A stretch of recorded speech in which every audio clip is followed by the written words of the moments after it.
Hello there. What is going on, you guys? I'm bringing you a KeyForge video today, and we're going to be talking about what makes a good deck. Basically, I'm going to talk about some of the general ideas of what makes a good deck. I'm not giving you an exact science. I'm not giving you any of that because I don't think there is an exact science because there's a lot of synergy involved. I'm also going to be talking about the new format. It seems like they've changed the algorithm a little bit and the packaging's changed a little bit, so that might influence the quality of decks we've seen. And I'm going to conclude with a breakdown of a deck that I have just opened today that I want to talk about as well, because I think it's a really good example of maybe this new algorithm. So I also want to let you guys know there's another round of the giveaway going on right now. I'm giving away a Imperial Fighter Squadrons pack for Star Wars Armada. It's actually a very, very rare expansion. They've been out of print for a while. I found one in the wild, and I'm giving that out to you guys. If you're interested in that, all you have to do is become a subscriber and leave a comment on this or one of my videos. You're automatically entered to win that. I'm going to be announcing that at the just after New Year's. And then another giveaway will start up. I may be doing KeyForge giveaways, I may be doing just generic giveaways, or I may actually go for something a little bit cooler, like some products on Amazon in the form of an Amazon gift card, like maybe a Force Effects lightsaber or something like that. I'm open to suggestions on what the next giveaway should be, because I always like to change it up a little bit, but I also like to keep it on theme, so usually Star Wars or gaming related. But we'll cross that bridge when we come to it. So after the new year, that's going to start. So what makes a good deck? Generally, it's a lot of different things. And one thing, you want to control the board. You want to have creatures out there. You want to have a lot of presence on the board. And so generally, I look for more than 3 or 4 creatures per faction, generally. It's not a rule, though. It's just something I generally tend to look for. Usually, 5 or more is decent. If I get more than 6, then that's usually really good, at least for one faction. However, I look for some consistency between the 3. And like if one has 7, and that's great, but the other 2 only have 3, then that's not generally that good. So I want more than 15. And then I'm usually kind of comfortable with that number of creatures. Again, that's not a rule, that's just a generality. Amber. I want a lot of amber generating cards. I generally probably want at least 4 ways to get amber per faction, and a lot of times that'll come on an amber generating card itself. Sometimes that'll come directly from other things like bait and switch, or it doesn't have to generate an amber, because it's a big, and also this isn't a specific rule either, because a lot of cards like a bait and switch could get you like 6 amber. So it's not like, oh, this one is worth this much amber. Some cards are worth exactly a certain amount of amber. Some cards are a variable amount of amber. Control is another thing you want. So basically, board dominance with creatures, amber generation, control, and that can be anything from board wipes. It's always nice to have something to be able to wipe the board, because you never know when somebody's just going to get out of control with the amount of creatures they have. And what you don't want is somebody having 4 creatures of each of their 3 factions out on the board, and 12 creatures, and they can call any faction they want, be able to reap 4 times plus anything else they have, and now they have complete freedom of what house they want to pick. You don't want that. So control is a cards that are going to limit your opponent's choices, limit your opponent's ability to do things with what they have on the board already, and maybe even limit what's in their hand. And the hand brings me to like the 4th thing is your ability to do more with your turn. So card draw, things that give to your archive, things that return things to your hand, especially of the house that you're playing, things that pull things from your discard pile, put those back to your hand. Things like that basically allow you to maximize your turn and do more with your turn. I will actually draw a call out to House Logos, which is actually very, very good for this. They're very good at maximizing what you can do on your turn, or setting you up for a really good next turn. They tend to have a little bit more of the other houses, and that's good. Now, those are kind of four kind of general areas, and all there's not a specific balance amongst all of those, but if you find a deck that can do all of those in a balanced way, that generally makes it a good deck. But there's intangibles as well. There's things like just general synergies. Some of the synergies are obvious, right? Epic Quest wants you to have a lot of knights, but it says that specifically, right? But some things the synergy is a little less obvious. So with some things, you definitely want to just kind of read into them, get a feel for how they play. If I'm running one example of a less than obvious synergy, it doesn't call it out by name, but if I've got like Gateway to Dis, and a lot of board clearing abilities, but I have a lot of creatures then that might not be the best synergy, because like if I'm running like a 20 plus creature deck, I'm probably going to have lots and lots of creatures out there. Maybe I don't want as many complete board wipes. Maybe I want more selective board wipes.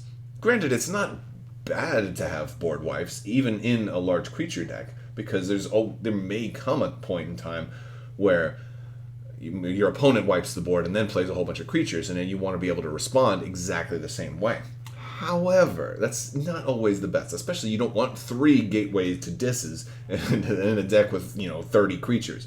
So you definitely don't want something like that, because it's just not that synergistic. So synergy is a very important thing, and one of the things I like is in a way to maybe stop your opponent from forging a key, whether it's through miasma or it's something like unforging your opponent's key. Basically giving them a whole lot of extra amber, stopping them from forging a key, making sure they have a whole lot of extra amber, and then turning around and playing some kind of massive stealing spell. Synergies like that are really, really good because they work together, and if you can time them right and hold on to that bait and switch for that power turn where they're going to have 16 amber, and then you just forge the key, these are more advanced things that you're going to learn as the game goes on. But some of the worst things that you can see in a deck are these synergies that can do nothing at all. There's like something that requires humans in Dis, and you might get a deck that has that card but has nothing else, right? You might get Epic Quest and you've only got like 1 knight or 0 knights in the deck. I don't know if Sanctum can get 0 knights, but my point is a really good example is the Pit Lord, the Dis creature that says you have to keep choosing Dis as your active house. But and I brought this up in another Maverick discussion video, is that he has actually been found as a Maverick in decks that don't have Dis. So you play him and you pretty much instantly lose the game. So like there are really bad synergies like that. And of course, I'm okay with that existing in the game as a whole, because as a randomly generated game, that things like that were going to happen. But it needs to be fine-tuned so that it happens less and less to where it doesn't happen at all. So, and this is one of the things they've done. I'm going to show you the original Archon deck box, right? It was right here. And if right here it says, contains one unique 37-card Archon deck. You've probably seen this if you've picked up some KeyForge. Well, if you've noticed, they've changed it. And this second wave, we know that they have changed the algorithm to remove certain bad words, but now it says, contains one ready-to-play Archon deck. This is different. All right, I'll hold them up side by side so you can see what I'm talking about. 37-card Archon deck, ready to play Archon deck. They've changed the algorithm a little bit, is what I'm hearing also in the second pass, and it's not just for naming. But the rumor is that they've also fine-tuned it to give you less of those dead combos and combos that don't work, maybe enhancing the quality of this second wave of decks. So on any of your decks from like the original launch may not be as good as future decks. So we're going to take a look at that. I want to show you this one I opened up today, and I think it's a good example. So I am going to switch over the view. Let's take a look at this. I'm using actually the KeyForge play. We're using the Vault, and I'm looking at it right here. And this deck is called Xena Arid Den Devil. This one has Dis, Sanctum, and Untamed in it. And I'm going to look at it we're going to start it from right to left. We're going to go with Untamed first. So first off, we have a Niffle Queen. I've had this show up in a lot of decks before, and this is one of those obvious synergies. And she powers up beasts and Niffles. Okay, that's great. Well, I've had her in a deck that had 1 Niffle Ape and only 1 Niffle Ape, and that was the only beast or Niffle. So right off the bat, I've got 2 Niffle Apes, so automatically a little bit better synergy with her. Additionally, I'm Crabbok, and I love crabs, right? I got 3 more Mooks in this deck. It's almost like this deck was calling out to me. And now, the Murmook isn't a game-breaking creature. It's a solid, a useful creature. But having 3 of them really appeals to my personal sense, because I have an affinity for crabs or something. I mean, really, the name doesn't have anything to do with crabs, but I'm going with it, so it's fun. But yes, so we've got 3 Murmooks, and I've been wanting a 4 Murmook deck. I haven't seen one of those yet, but somebody linked me a 5 Murmook deck, and that was really impressive. And then we've got a Dew Fairy also. Dew Fairy is pretty good. So, but the thing is, the Murmooks have synergy with the Niffle Queen as well, because they're beasts. The Dew Fairy doesn't, but Dew Fairy is just all around good. So ultimately, I've got 1, 2, 3, 4, 5, 6, 7 creatures in Untamed. So that's pretty strong. It was pretty strong for creatures. And that's gonna synergize a little bit with the other Untamed cards we have here. We have World Tree, which is a pretty good artifact. It's going to return a creature from your discard pile to the top of your deck. Now, I don't have to do an Untamed creature. I can set up for the next turn for whatever I'm expecting to draw. So this is almost like archiving, but it's getting something out of your discard pile, which is really good. Save the Pack is selective creature removal, selective board clearing, which is very, very nice. This deck is moderately strong with creatures, and so I'm always a big fan of selective board clearing. Destroy each damaged creature and gain a chain. So I can actually play my own creatures, destroy the damaged creature. I'm only gaining 1 chain from it. That's fine. I've got Regrowth, which just gives me a creature card from my discard pile back to my hand. This one is especially synergistic with Untamed, since I can pull one of these cards back and put them right back into play. So it's also especially nice if I still have Niffle Apes or Murmooks out. I can pull the Niffle Queen back to my hand, play her immediately, power up my creatures that are already on the board, and then have them attack.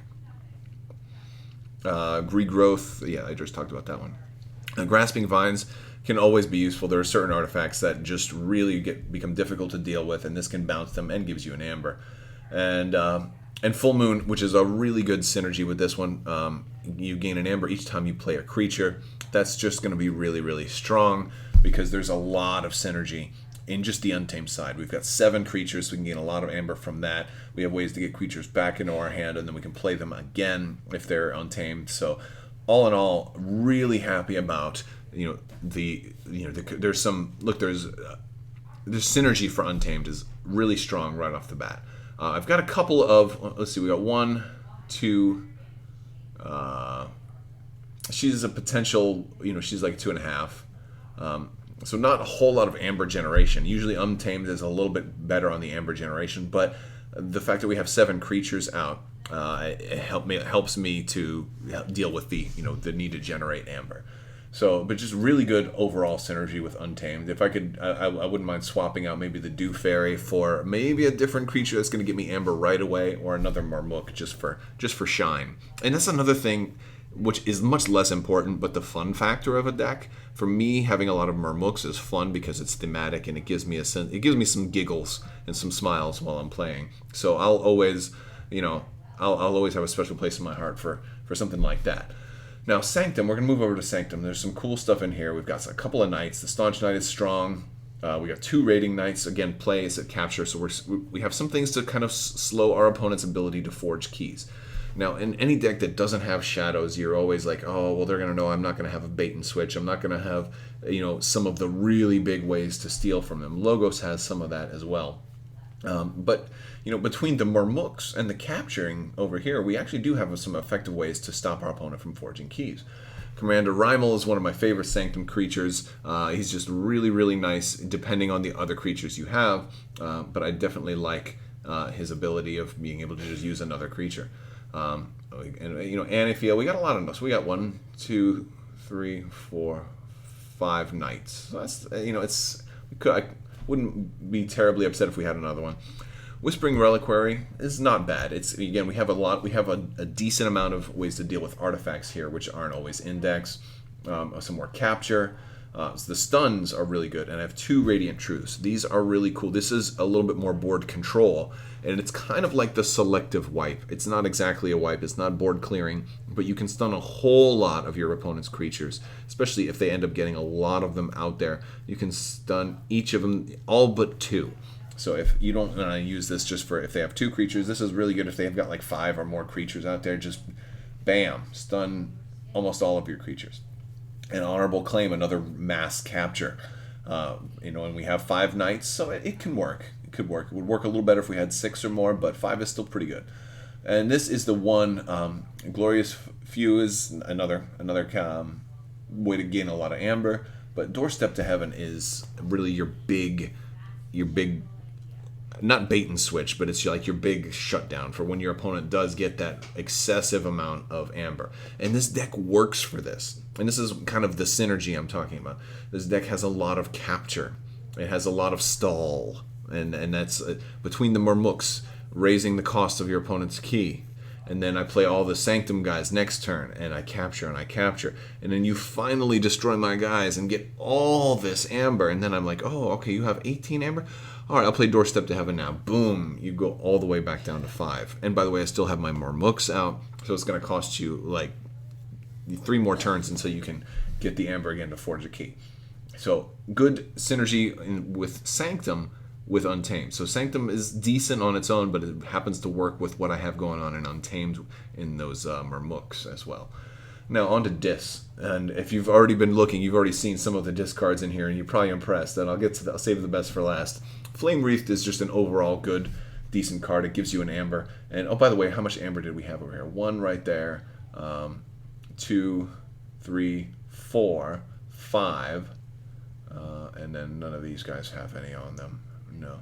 So 5 is pretty good. Plus, there's some capture as well. So we're gaining some, and we're stealing. We're not stealing, but we're capturing from our opponent.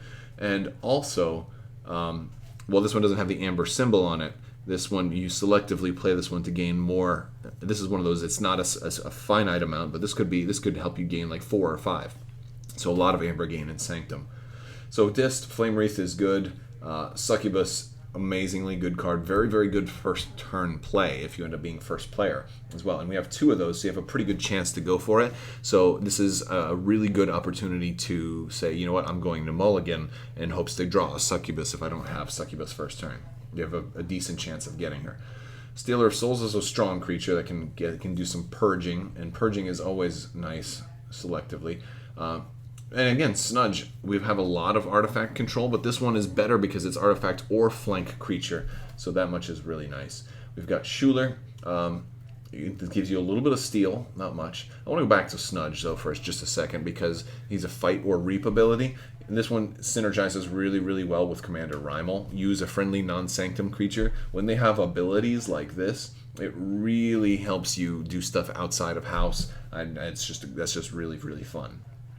All right, so Schuler's the play ability, and then we've got Shaffles. This one is just nasty. This is something that just drives people insane, especially if you play this out, with a couple of more mooks out, and then you do something like Doorstep to Heaven, and then the next turn you start playing Shaffles as they're trying to regain everything. Mind Barb is overall very, very good. Gateway to Dis, the ultimate board clearing card. Love it. Usually don't want too many in a deck, and considering that this deck is decent on creatures but not super creature heavy, I'm very, very happy to have this card. But what makes me most happy is the top 3 above it. I've got 3 Control the Weaks. Now, Control the Weak, I've only ever had 1 of these in a deck before. I've never had more than 1 in a deck, and I've got a lot of decks. But this is just such a strong card, because you choose a card. You choose a house on your opponent's identity card. They must choose that house as their active house on their next turn. You're forcing their hand. You're telling them what they have to do, especially if they have no cards of that house.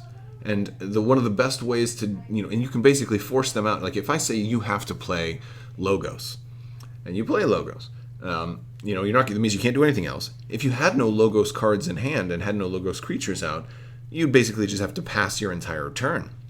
Imagine I do that, and I have 3 Control the Weaks in hand. I play Control the Weak. I say Logos.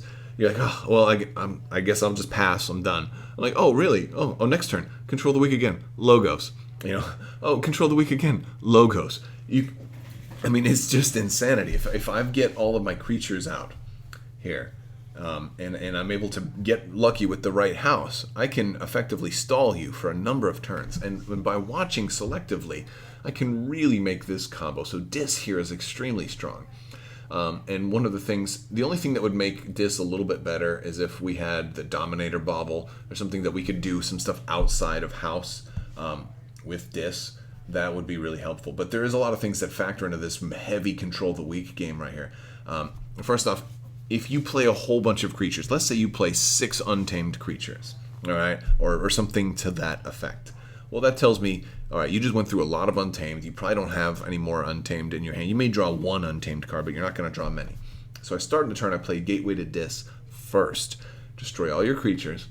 now I know you probably have a handful of the other two houses. So I play then Control the Weak. Now you must play Untamed because you just played all your creatures. I just killed them all. You probably have a turn where you do nothing, right?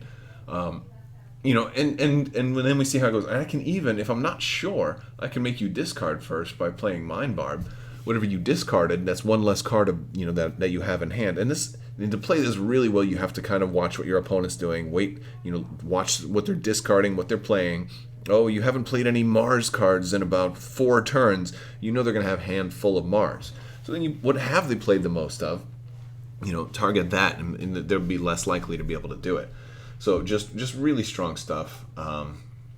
It's just insane. So or if you had a Restringuntus in here, deny them the use of a house and then tell them that they have to use it. That would have been really, really nice too. But I think all of these three work together really well. But at the same time, I'm going back to what I said. As a guide, you know, everything in here looks really good to me. I have a good number of creatures. I have a decent number of amber generation. I have a lot of control. Very, very heavy on the control. And I have some fun factor as well. I don't have a whole lot about doing more with my turn. I have only a little bit. So I'm weak on one of the 4. And I think the one card that really gives me a lot outside of my turn is the Commander Rymel. I don't have, I don't have a whole lot of stuff to draw extra cards. I don't have stuff to archive stuff. So, you know, I'm having to make do with what I have in hand, which is my only weakness really in this deck. But it also looks like it'd be a lot of fun. The gamble of trying to get control of the weaks and deny your opponent their entire turn is going to be very, very fun. So, yeah, so this is Xena, Arad, Den Devil, and that's about it, guys. I just wanted to kind of talk to you about what makes the deck good, kind of apply it to how I opened up my most recent deck, and I think this deck will be mostly effective. It does have that big weakness of, I don't have the ability to draw extra cards, so if you play stuff like Succubus against me and play discard cards against me or things that are limiting my hand, I'm going to have a hard time dealing with that. I have to just try to kill your creature, whether it's through one of my board wipes or, you know, if I had to waste like a Gateway to Dis on like just 1 or 2 creatures, that would be unfortunate, but it's something I would probably have to do if it was going to, you know, stop what you have that's shutting me down. But hopefully you found that helpful. I will be doing more KeyForge stuff and probably some KeyForge-based giveaway after the new year. And to enter any of those giveaways, all you ever have to do is become a subscriber and leave a comment on one of my videos. It's as simple as that. All right, guys, I want to thank you all so much for watching. And as always, have a great day.